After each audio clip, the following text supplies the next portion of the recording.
Hi everyone, for those of you who don't know me, I'm Rosina and I'm part of the group facilitating continuing competence.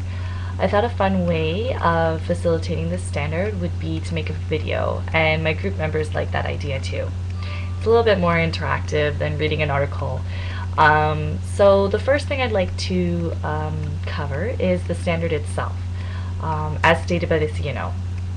So, the CNO states that competence is the nurse's ability to use his or her knowledge, skill, judgment, attitudes, values, and beliefs to perform in a given role, situation, and practice setting. So this probably sounds really familiar because the last 3 years they've been telling us this pretty much all the time, drilling it into us. So continuing competence ensures that the nurse is able to perform in a changing healthcare environment. It also contributes to quality nursing practice, and it increases the public's confidence in the nursing profession, because obviously you're going to want a nurse that knows what he or she is doing by the fact that they've been continuing to learn and to upgrade their knowledge, as opposed to a nurse who doesn't do that. The CNO has a program which is called the Quality Assurance Program. So this program helps nurses to engage in activities that will promote and foster lifelong learning. This program helps nurses maintain and improve their competence, and it's a professional requirement. So you may think now, how do we as students participate in quality assurance? Well, as a student, we don't directly participate in the CNO's version of it, but Ryerson prepares us for it. So when you do self-assessments, you get peer feedback, you do learning plans, you evaluate those learning plans. This is all a part of the quality assurance program. And this is exactly what nurses have to do when they partake in the quality assurance program. So, I mean, now that you can see the whole picture, you kind of understand why they make us do the learning plan and all that stuff, because it's going to help us in the future when we have to do that also as nurses. So you may wonder, what are some specific examples of continuing competence? So basically, I mean, it's anything that's promoting your learning.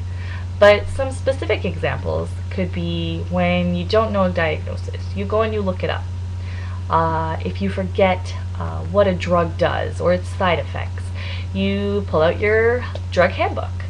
And when you want to do a procedure on a patient, you can't just do it without knowing the knowledge, skill, and judgment for that procedure. So you go home, you read your textbook, you could look it up as a video and see if someone else has done it. Or you can just watch your preceptor do it. That way, when you go in the next day for your next shift, you know that you're going to be doing that skill properly.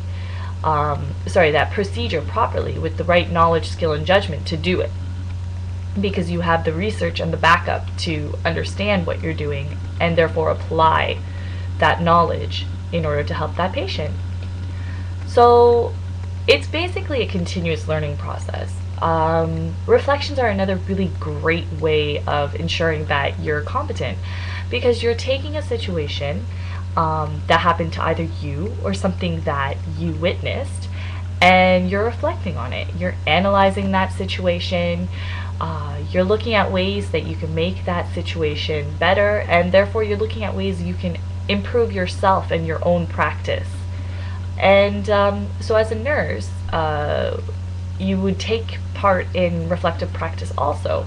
So again, we're learning how to do it before we get there. So basically, by partaking in continuing competence, you're assuming responsibility for your professional development.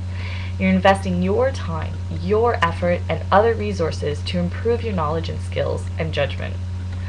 Hopefully this was informative to everyone, and hopefully you'll take part in the articles and discussion questions so that we can all interact with each other about continuing competence.